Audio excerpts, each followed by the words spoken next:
Families struggle during this season. The elderly are vulnerable and physically challenged to fight the cold during these days and nights. Young children must walk through snow and ice in order to get to school and return to a chilly and bitter cold home. Imam Hussein Development and Relief Foundation are determined to help. We will be providing households with coal to burn throughout the winter. $150 is all we need. $150 will be enough to provide heat and warmth for one household for the whole of winter. That's $150 for 4 months. You can donate via PayPal, bank transfer, or visit us at www.ihdrf.org to make a donation. Our Imams tell us the best of you are those who help those who are desperate. Help us spread the warmth. Thank you. We question our daily position, seeking answers and definitions. Get the queries off your chest with Ahkam SOS.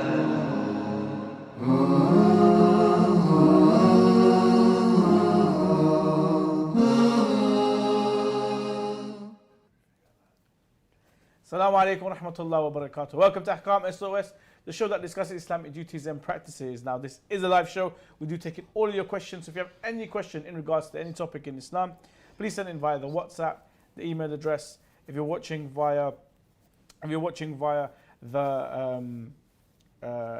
Facebook Live, or you're watching via YouTube Live, put your questions in the comment section, and inshallah we'll be able to get your questions to us and we can discuss and answer all of your questions. If you would like to call in 0203 515 0199, inshallah we're able to discuss and answer all of your questions. I'm your host Mohsin Shah, and joining me is Sheikh Ali Ma'aj. Assalamu alaikum, Sheikhna. Assalamu alaikum wa rahmatullah. How are you this evening, Sheikhna? Alhamdulillah, fine. Fantastic.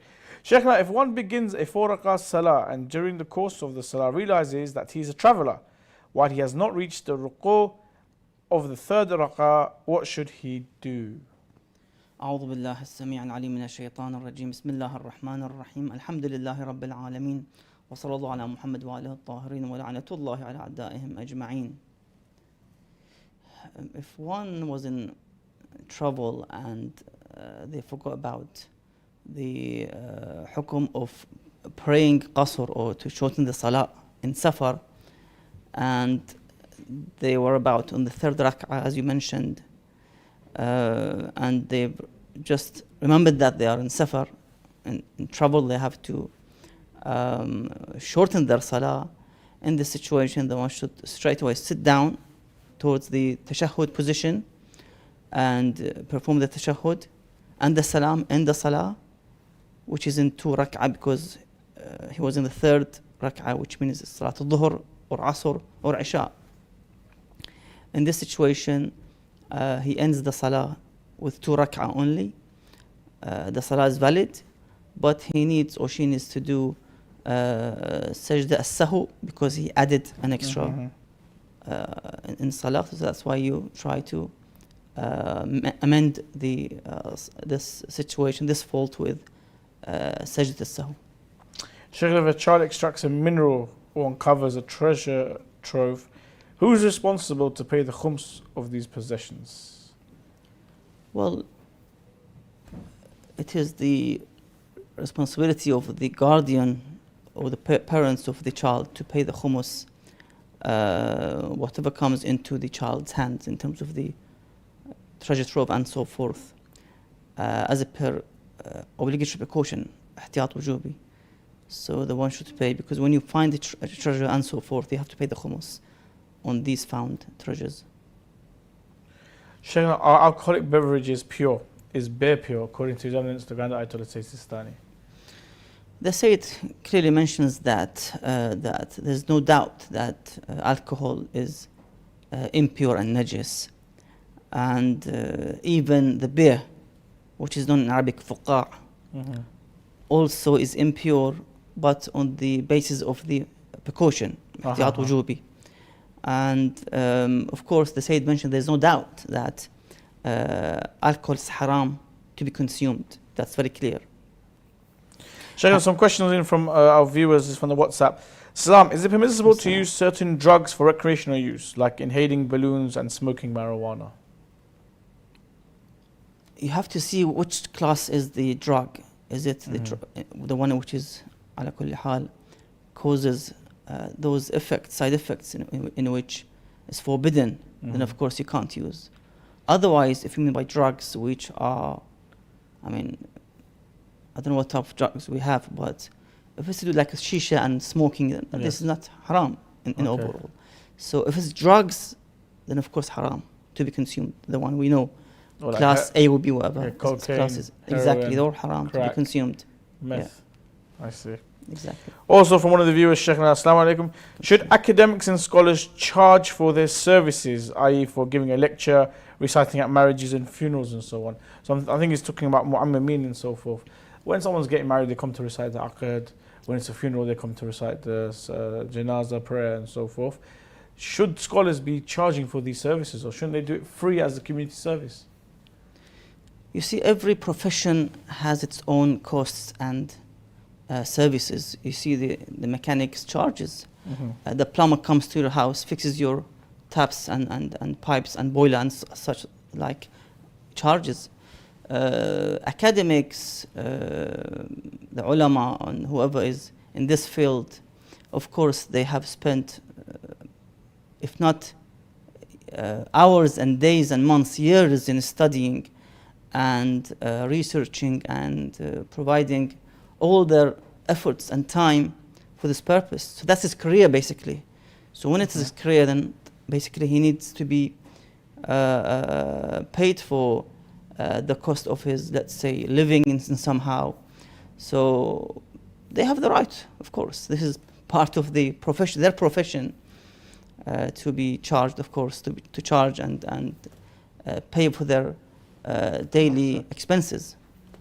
Sheikh, is it permissible to look at a woman whom one has decided to marry without her permission? Yes, it is permissible, but the one shouldn't do it with the intention of the last. Sheikh, a woman did not perform her fast since her bulugh, and now she began performing her fast and prayers, but she has 97 days of qada fast. Does she need to pay the kafara for these missed days? That's from the WhatsApp.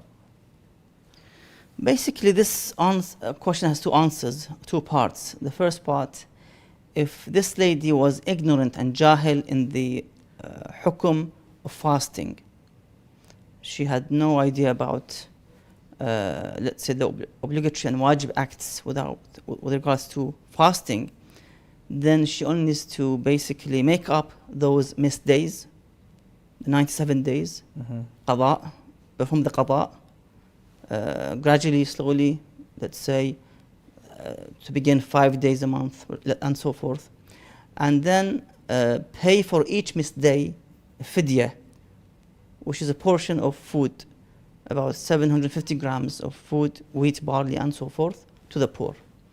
So for each day missed, you have to make it up later and to pay fidya of 750 grams of wheat and barley and so forth. Sheikhna, we had this question before, and again from the WhatsApp. According to His Eminence, the Grand Ayatollah Sheikh Sistani, can we purchase cars on like a finance of monthly payments and so forth? The Sayyid mentions in overall that you can, yes. A bit of details that he mentions that the company providing the loan should first buy the car from the agency and then sell them to the customers. If it's in this way, then of course it is allowed to break down the installments into monthly and so forth, and also charge interest and so forth with this regard. I see. Sheikhna, is it obligatory? Oh no, hold on. I have doubt regarding praying Salah with a urine bag on. My father-in-law has to be on the urine bag, but is worried about being najis while on it. Is his Salah with the urine bag on allowed? The answer by Ayatollah Sistani, as he mentions a detailed answer to this question, is that it is mandatory and wajib for the one who is incontinent. In other words, the one who cannot really hold and control their urine. They have to make sure that initially the najasa and the impurity doesn't reach his clothes and body before Salah. That's important. And it's not wajib for that individual to change for every Salah the urine bag. What is important that it has to be surrounding be pure and tahir. So you can have it all the time, let's say, but without allowing the najasa coming out of this bag and so forth to the outside area of the body or the clothes. And also the Sayyid mentions that it is as ihtiyat wujubi, obligatory precaution, to purify whatever najasa falls on the body or of that individual for every salah. So make sure that you purify if there's najasa spilled on your body before you pray. But of course you can keep that bag for other salahs, that's fine. Excellent. Just a quick reminder to all our viewers that please send in your questions via the WhatsApp, the email address. Give us a call 0203-515-0199. If you're watching via Facebook Live or YouTube Live, put your questions in the comment section and the technical team will send them forward. Inshallah, myself and the Sheikh will be able to discuss and answer your questions. Sheikh, and a couple of questions here from the YouTube, from the WhatsApp. If someone has an unknown number of qadha prayers, such as Fajr due to not waking up, can they pray kufar, or do you I think it's kafara, or do you have to pray qadha? If so, how many do they pray if they don't know how many they've prayed? You have to usually assume what is the most certain amount of salah you have missed. So let's say you have a doubt, is it 2 years or 3 years? Then you take 2 years. You take the minimum and you do the qadha and so on. Ahsan. Shaykh as-salam, if I know a person who is committing a sin such as masturbation, what can I advise them to avoid the haram acts? You can, let's say, recite for him some of the narrations with this regard, the fatwa of the ulama, from the Holy Quran, the ayat which speaks about the punishment for those who commit sins and so forth. Also, you can speak about the health and side effects medically as a result of doing such an act, in which one might face difficulties in future. Also, you can advise him to see medical staff and doctors and so forth with this regard. Shaykh, a question from the YouTube, and that is, can one perform wudu with socks on? I'm assuming they mean the masa, because obviously you can wear your socks and wash your face and your arms and so forth. But the masa over the socks, is it allowed? Because the water can actually get through the socks because it's cotton, isn't it? No, you must do masah and wipe on the feet itself without any socks and so forth. Okay, ahsan. Sheikh, now, can I perform muta on behalf of the women as she is unable to speak or read Arabic? And if so, what do I say? Of course, if you know the exact Arabic wordings, you know the nikah contract wordings, then of course you can take. Of course, you have to initially introduce the idea of this type of marriage, and how long is it, and what is the dowry, the mahar, and so forth. General explanation of this type of marriage, and then you take the ijazah or the permission to recite the aqd on behalf of her in your own language, which is Arabic. Okay. So you recite on behalf, as the Mawlanas do, the Sheikhs and Sayyids, they do take from the both sides and they recite the aqd themselves. What if neither of the party can speak Arabic, then read or write Arabic? They have to refer back to a Mawlana who can accurately do the aqd, just to avoid in which they might do the aqd in the wrong way, or they miss a condition and so forth. The same person who asked this just wrote in saying, can you do it over the phone? Can you recite the aqd over the phone? Is that okay? Yeah, that's fine. MashaAllah. Another question just come in. Salam. Menses haid is for 7 days, and after 7 days namaz is wajib, or for 10 days and after the 10th day it's wajib. But when there's little amount of blood coming out after 10 days due to infection, and we do ghusl, are our namaz still wajib, or can we perform ziyarah? على كل حال, the woman issue about the hayd and so forth needs a bit of more consideration and research with this regard. But anyhow, there are conditions about needs more details with this regard. I see. If they can refer back to a lady who is alima, who in their community, so the lady can actually understand the condition of other ladies to be able to answer into these questions in more details, inshallah. Question straight in from YouTube. Can one do muta without father's permission? And if it was done without father's permission, what is the consequence? Sheikh, we've discussed many times for a girl who hasn't been married before, or for a virgin lady, her guardian, her father, you must ask permission from the father or the grandfather.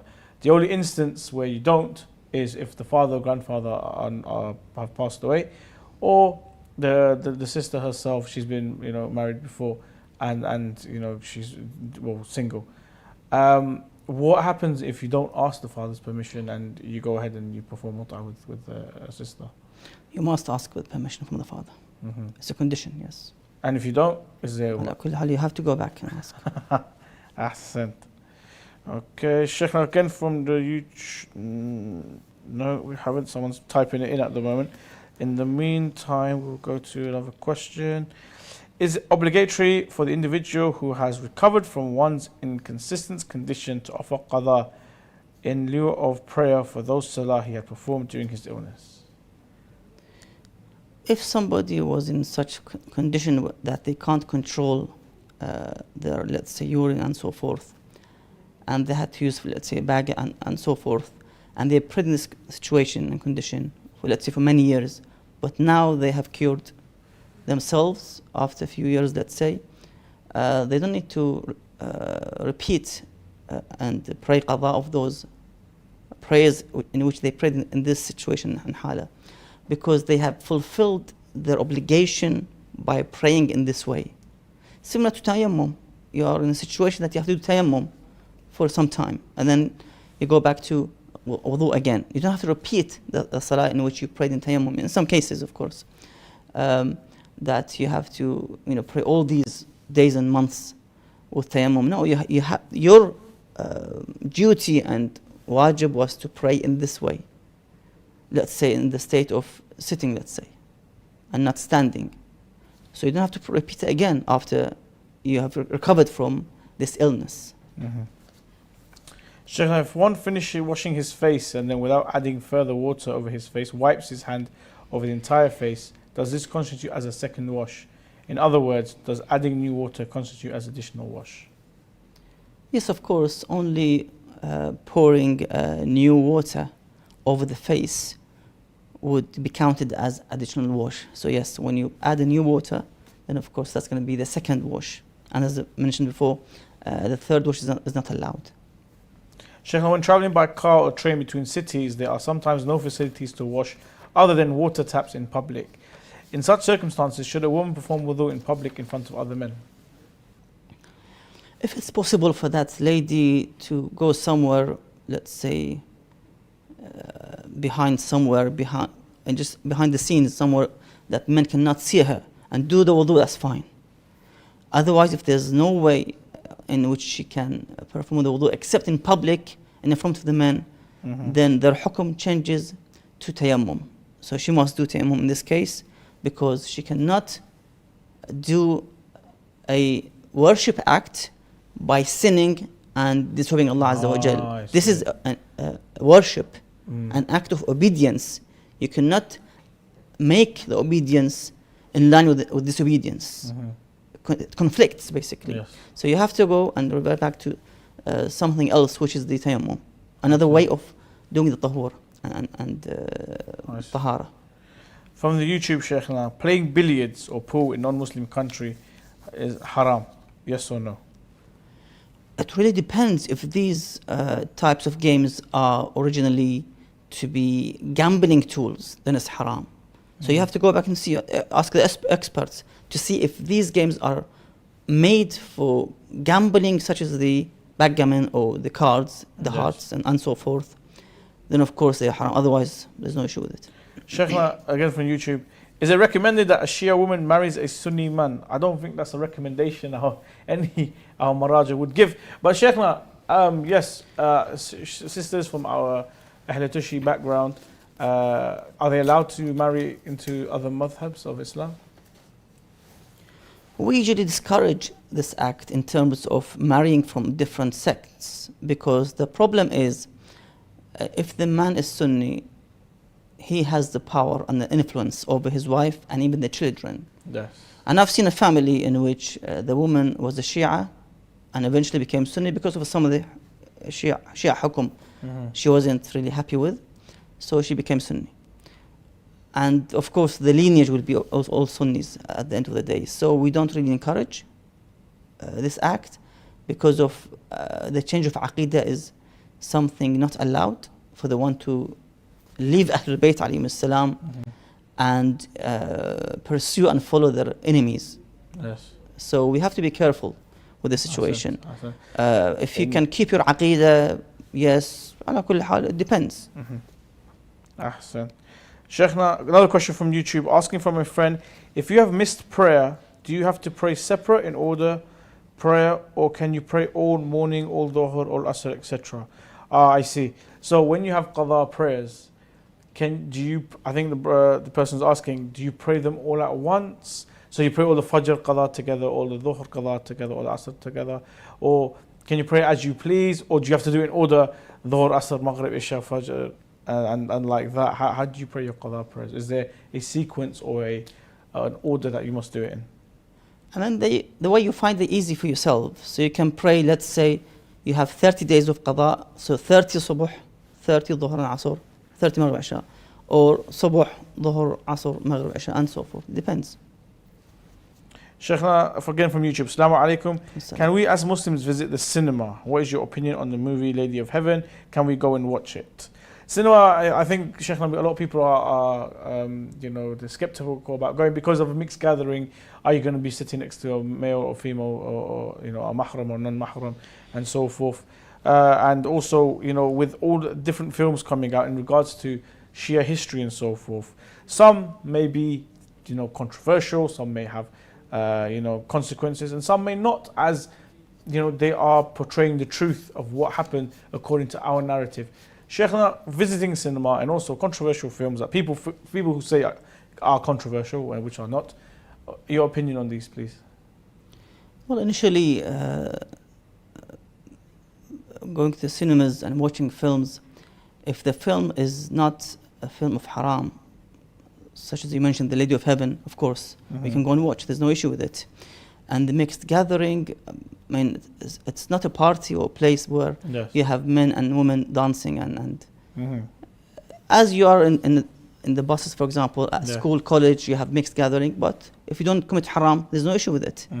The problem is with other movies and films is that there are indecent scenes within the movies, number one, of women or even men in some cases, and you have the loud music played and songs played from this movie. So there is going to be some kind of haram being played on the screen of the on cinemas. So that's the issue. Can you avoid looking at these scenes? That's the problem. It's a bit awkward. So unless you choose a film in which there is no haram, or there's, I don't know, how can you find out? I mean, for this movie, The Lady of Heaven, there's no issue with it. We can go and watch. But when it comes to other movies and films, that's the problem, in which you have indecent scenes within the movies usually. Sheikhna, again, I think this is from the WhatsApp. Assalamu alaikum. We are going to Iraq next week to perform ziyarah of the Imam, inshallah. Please remember us in your dua. We're staying in Karbala for 5 days, then 5 days for Najaf, 3 days for Baghdad, and 1 day in Samara. Do we have to perform Qasr Salah? According to my calculations, and because I've been to, alhamdulillah, to these places, I think it's Qasr all the way. So 5 days in Karbala, Sheikhna, about 5 days in Najaf, then 3 days in Baghdad, and then 1 day in Samarra. Indeed, there's no, of course, it's all Qasr and no fasting as well. MashaAllah. But you do have the option, I think, for the ziyarah of Abu Abdullah to pray your full prayer, isn't it? Of course, there's a fatwa by the ulama that if you are within the vicinity of the Imam's grave, very close to the Imam's shrine, Imam Hussein alayhi salam, then you can pray full. Yes. Next, very close to the Imam's zarih, Yes. Few meters, just a few meters. According to some fatwa, some other fatwa say the whole Karbala is actually, you can pray in full if you're in Karbala, as a city of Karbala. It depends on the fatwa and the ulama that you follow, but The rule is that if you're close to the zarih, you can pray in full. You have the choice. If you're next to the Imam Hussein's zarih, salamullah alayh, to pray in full or in short. Sheikh, if a woman wants to get married but her father and grandfather, paternal grandfather, are unavailable or have passed away, who has responsibility to give permission or hand in marriage for the young lady to get married? Can a brother or uncle give permission? Now, we've discussed this before, hasn't it, Sheikh, that if the father or grandfather is still alive, you have to get their permission, wherever they are. Exactly. Even if they are not, let's say there's been a divorce and the sister has been, she's grown up with the mother, she doesn't have much contact with the father and so forth, you still have to go get the father's permission, no? Of course, if they are alive, then you have to ask their permission. Otherwise, nobody has the right to take the right of this girl in terms of marriage. But it's always good for this girl to seek advice, because those who are around her, let's say her mother, sisters, brothers who are married, for example, they have more experience. So she doesn't fall into relationships in which she might regret one day because of lack of experience of marital relations and so forth. So it's better to ask advice of those surroundings to avoid regret at the end of the day. Sheikh, what about if you don't know who, you don't know who the father is, but you know the father is alive, or there's a high possibility the father is alive, but we're not really sure who the father is? Do you have to go look for him, or in that case, it doesn't matter? It's up to the girl on her own. It depends, really. If you can get access to the father, then you have to ask his permission in this case. I see. Check it out. We're going to go to a short break. Inshallah, join us after the break as we continue our discussions here on Ahkam SOS. Assalamu alaikum wa rahmatullah wa barakatuh.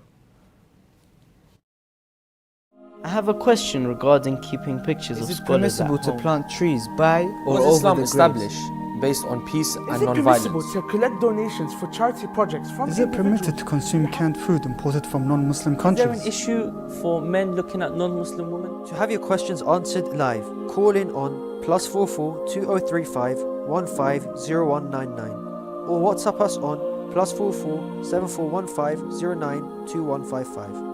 Alternatively, you can also email us on Ahkam SOS at imamhussein.tv.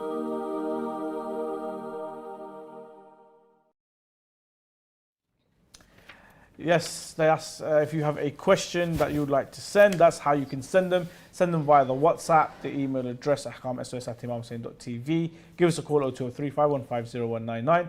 If you're watching on Facebook Live or on YouTube, put your questions in the comment section and inshallah we'll be able to discuss and answer all of your questions. Assalamu alaikum, Sheikhna. Alaikum assalam. Sheikhna, is it obligatory upon the older son to pray on behalf of his late father during the Alzheimer's sickness, since the father used to pray then but not every day and sometimes with faults, according to his eminence the Grand Ayatollah Sheikh Wahid Khurasani? The Sheikh mentions that if the father was unaware, because Alzheimer's is a sickness in which you lose your memory and Indeed. unable to recall many of the information surroundings, and without his choice, in other words, he can't do these and perform these acts with his free will. It's just out of his mind. Yeah. Then there's nothing to be needed to be done by the father or the son in this situation. No problem. Sheikh, a question from YouTube. What's the best and easiest way to fulfill missed fasting? You'd probably think during this month of December. Exactly, no? the advice is to fast in very, winter. very short days. Yes. Exactly. So make up all your qadha fast Inshallah. during the winter time. Inshallah. Also, Sheikhna, from YouTube, is it okay to pray 5 times separately as Ahl Sunnah? So, we Shia, we are known to combine our prayers, Dhuhr and Asr together and Maghrib Isha together. Can we pray those separately like other madhabs do as well? What I have known that if you want to pray them separately, you have to stay from Dhuhr in your ibadah, in your, let's say, prayer mat, and await the next Salah.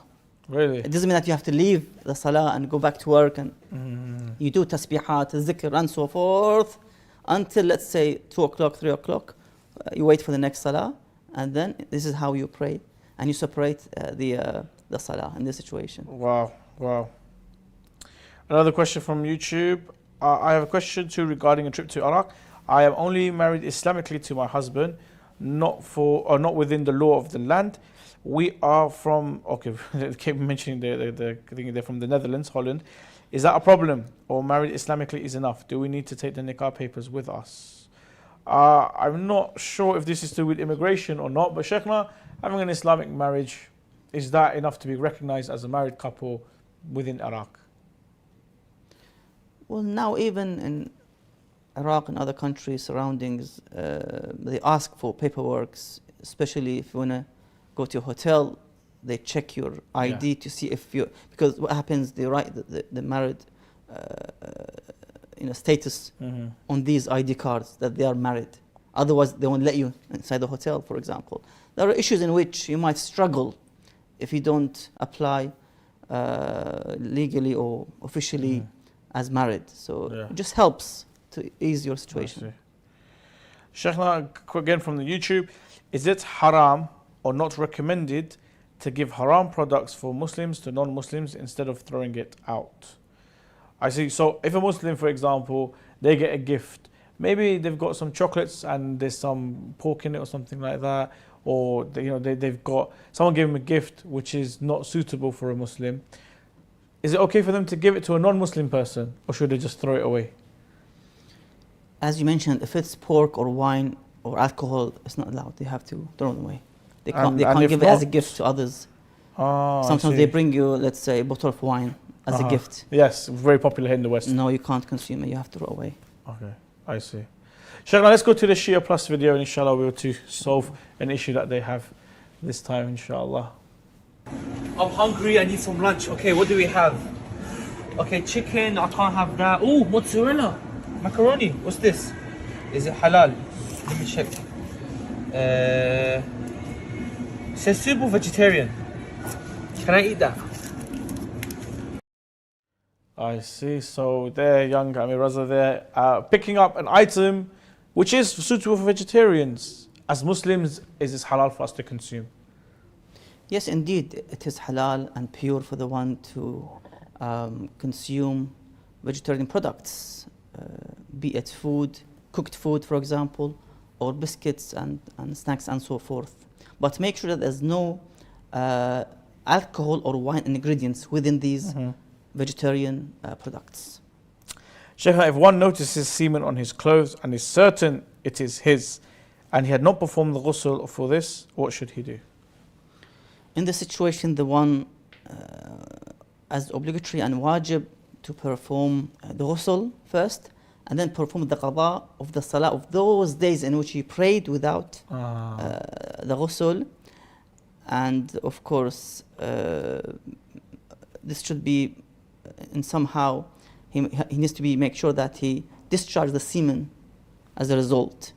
And then he left it, he didn't do the ghusl for many days, and now he needs to do the ghusl and of course do the qada as well. Sheikh, a question from YouTube. Is lottery scratch cards allowed? If these are games of chance and gambling, is not allowed, no. Okay, that's fair. Okay, next question, Sheikhna. For a period of time, a person used to perform janaba ghusl instead of wudu while he had not been janub. What is the ruling about his salah? That's a really good question. Initially, to be able to perform the janaba ghusl, you must be in the state of janaba, yes, semen ejaculation or intercourse, any issues in which would cause the janaba, be it in halal or haram, na'udhu billah, in this situation.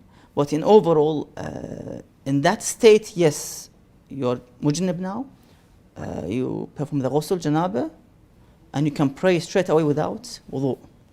That's the exception for the ghusl janaba, and instead of wudu.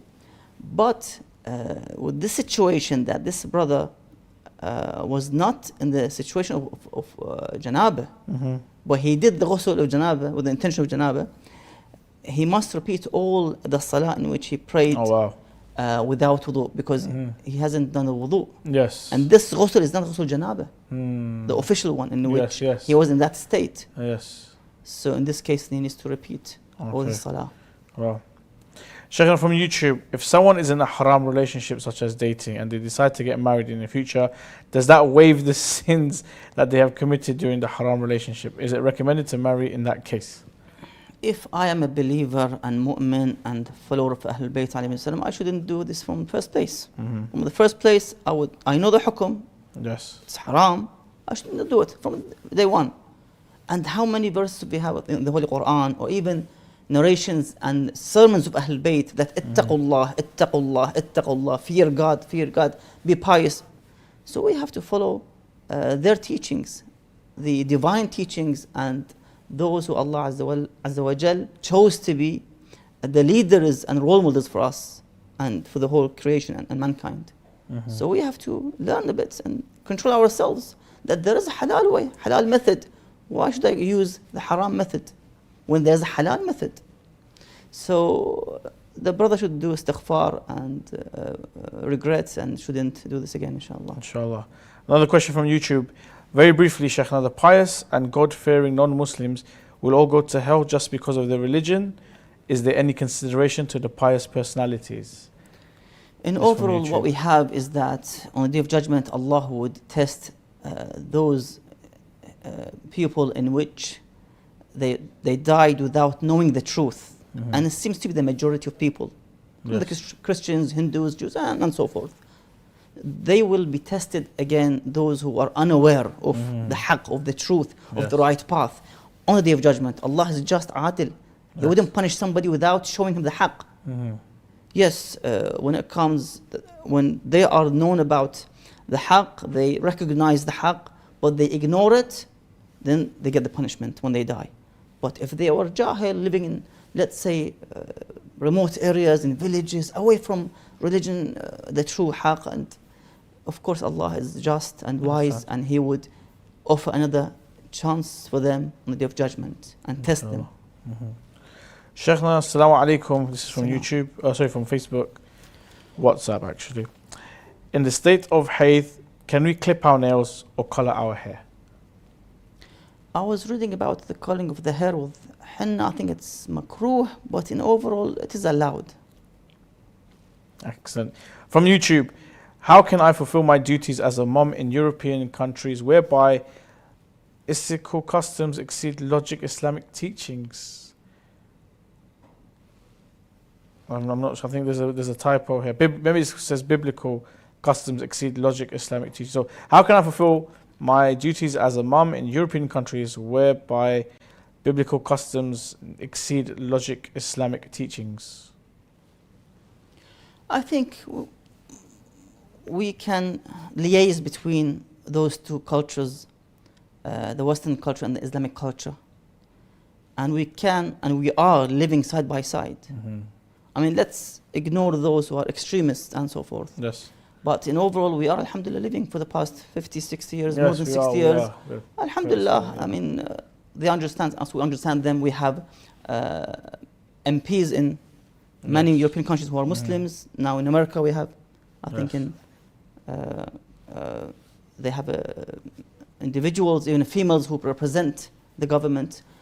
Alhamdulillah, we don't have any issue. So the one can actually make use of both the Islamic culture, the knowledge, and the Western knowledge as well, where in which there's no issues with the other side in terms of the teachings are correct teachings in this regard. Sheikh, now from YouTube as well, how should a Muslim deal with depression? That's a really good question. Depression and mental illness amongst brothers and sisters, there's been a great awareness in regards to that. We were discussing in the office how I think there's a hadith by Imam Sadiq alayhi salam to eat dark grapes helps to produce the correct hormones and stuff to give you a balance with depression, because that's what depression is. Something triggers off a chemical response in the brain to make you feel a certain way, and they were saying to eat dark grapes will help reverse. It may not solve the problem, but it will make you feel better. But in general, Sheikhna, how do we deal with depression? Initially, depression is an illness in which the one needs to seek medical advice and make an appointment with the doctor, with the hospital, to examine them initially. Of course, beside to this treatment, the one should seek Allah's mercy and rahmah and recite some ad'iyah, the specific ad'iyah to recite every day, for example, before sleep. Go to the ziyarat of Ahlul Bayt, alayhimus salam, meet your families, relatives, gatherings, attend majalis Ahlul Bayt, alayhimus salam. We try to use both methods in order to be able to cure, inshallah, this illness. Sheikhna, assalamu alaikum. Kindly explain the concept of Allah subhanahu wa ta'ala turning Ashab al-Kahf, Surah 18 verse 18, on the right and on their left while asleep for many years. What was the reason behind Allah subhanahu wa ta'ala having to do this? And that's from YouTube. Sorry, which ayah? Surah 18 verse 8. In regards to Ashab al-Kahf, why did Allah subhanahu wa ta'ala preserve them? Why does He put them asleep? Of course, Allah Azza wa Jal is wise with this regard. And we read in the Holy Quran, كان في قصصهم عبرة. There's عبرة, we make use of these stories as a means of learning lessons for the rest of the humanity and the history, in which when we read the story of Fir'aun and Musa alayhi salam and Noah and other prophets, we learn stories from these stories on how to behave in our daily life, how to face the oppressors and oppression, how to stand against the zalimeen, how to implement justice. So Ashab al-Kahf is also one of them. Those stories in which we have Surah al-Kahf and the story of Ashab al-Kahf, so that it shows that there are groups of people, of young men, in which they lived in a very rich and luxurious life, but by all that, they went against the odds and they believed in Allah Azza wa Jal and stood against the oppression, that tyrant king, and against the deviation in which they had to go through these old difficulties and then wake up again after 309 years and to see the new world in which changed from what it was before. Sheikhna, from the YouTube, I heard that according to His Eminence, the Grand Ayatollah Sayyid Sadiq Shirazi, Hafidhullah, ruling is Ghusl Friday cannot be instead of wudu like Ghusl-e-Juma. Is this true? So the mustahab ghusl that is done on a Friday, this cannot be in place of wudu. According to His Eminence, the Grand Ayatollah Sayyid Sadiq Shirazi, is this correct? Indeed, Ayatollah Shirazi would say that the only ghusl which can suffice from the act of wudu is Ghusl-e-Juma. So if you do Ghusl-e-Juma, Ghusl-e-Eid, Ghusl-e al-Qadr, you cannot do Salah without the wudu. You have to do after these ghusl, wudu, so you can pray. Except Ghusl-e-Juma, in which you don't need wudu at all. Other maraja' came and said no, these mustahab ghusls will suffice and replace the wudu. I see. So that's the difference. I see. Of some maraja', yeah. No problem. Sheikhna, in regards to the question about the Ashab al-Kahf, the brother or sister has asked again. My question is the reason why Allah subhanahu wa ta'ala turns them right and left, not why Allah subhanahu wa ta'ala puts them to sleep. So according to Surah 18, Ayah 18, Allah subhanahu wa ta'ala says He turns them left and right and left. Why does He do so? I mean, we have to go back to the tafasir of this ayah, tafasir, but what I remember that is just to avoid the body becoming rotten and decomposed, because if you leave the body to keep the blood flowing and the heart pumping for years and years without being moving, then of course it'll go stiff. The body will become stiff or rotten and so forth. So Sheikh, inshallah, we will come back to this question next episode, which will be inshallah on Monday's episode. We'll answer this in a bit more detail. Again from the YouTube, is it true all Muslims will eventually go to heaven? Do children go to heaven or are tested? The issue again with the Muslims, if they are followers of Ahlul Bayt alayhim salam, they have sins, of course there are stages of purification in this dunya. They see difficulties, illness, loss of property, as I mentioned, the loss of wealth, loss of loved ones. So when they die, they would basically go to paradise, inshallah, because the hadith says the grave is either a pit of fire, na'udhu billah, or a garden of paradise. So for the mu'min, of course, he would be seeing those difficulties to wipe his sins as a result, if I not see. in the grave, if not in barzakh, and so forth, in overall. And with regards to the children, in the narration I've mentioned a couple of weeks ago with regard to the children of Shia, of Ahl Bayt alayhim salam, that Fatima alayhi salam would take care of those children, and she would teach them ala kulli hal in the hereafter. Inshallah. Sheikhna from YouTube, Salam, I was asking if marriage afterwards makes it right. I've heard people say that you are in a haram relationship. The only way to fix it is marriage. I want to know if this is true, or is it best to walk away and not marry the person you were in haram with? I've heard different opinions. Would like a correct answer. Okay, Sheikhna. So we've got an individual here who's had a haram relationship with the lady, with her sister, or vice versa, a sister having a haram relationship with the brother. Now, should they walk away from the relationship, or should they stop, get married, and make it halal? If they get married, does that wipe out the previous what they've been doing, or is it that you can continue, as in the next relationship that you have is halal and blessed with, with the mercy of Allah subhanahu wa ta'ala? Ayatollah Sistani mentions that such couple, they can actually get married, but with the condition that they repent to Allah Azza wa Jal. The woman repents to Allah Azza wa Jal from this act of haram, the previous relationship, the haram connection with the opposite gender. So yes, they can recite the aqd and become halal. Allah Azza wa Jal is Ghafoorun Rahim. Allah is merciful.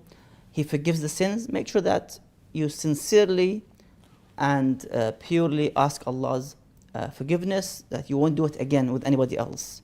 And Allah, inshallah, would forgive. Inshallah. Ghafoorun Rahim. MashaAllah, Sheikhna, the questions are coming in and we are running out of time. So quickly, in a short answer, please, Sheikhna.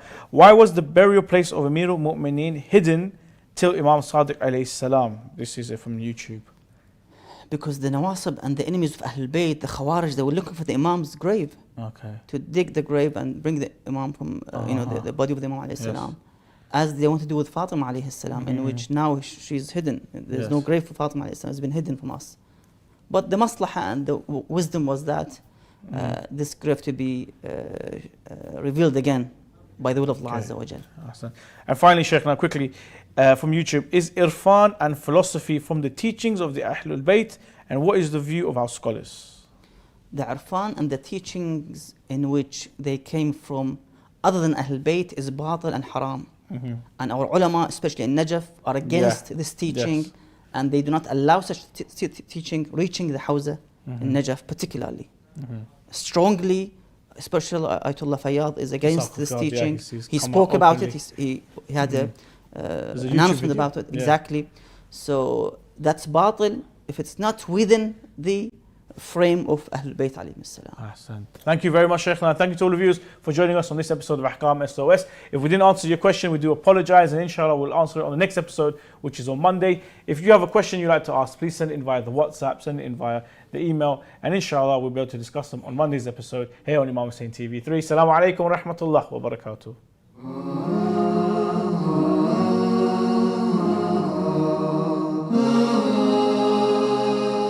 We question our daily position, seeking answers and definitions.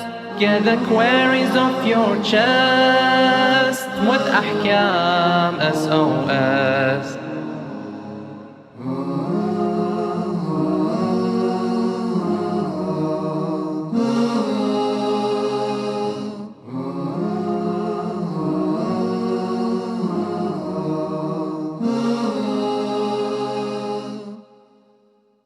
Whilst this winter many of you will be enjoying the festive season, Afghanistan is going through a crisis. Every winter the weather will reach temperatures as low as -18 degrees Celsius. With little finances and homes not adequate enough to keep the heat in, many families struggle during this season. The elderly are vulnerable and physically challenged to fight the cold during these days and nights. Young children must walk through snow and ice in order to get to school and return to a chilly and bitter cold home. Imam Hussein Development and Relief Foundation are determined to help. We will be providing households with coal to burn throughout the winter. $150 is all we need. $150 will be enough to provide heat and warmth for one household for the whole of winter. That's $150 for 4 months. You can donate via PayPal, bank transfer, or visit us at www.ihdrf.org to make a donation. Our Imams tell us the best of you are those who help those who are desperate. Help us spread the warmth. Thank you. When a person cries for Imam Hussein, this tear that comes out of the eye is an expression of the love and the mahabba and the mawadda for Imam Hussein, which is in the heart. Therefore, the tear is an expression of this firmly deep-rooted love that lies in the heart. Allah subhanahu wa ta'ala has made the emotion of love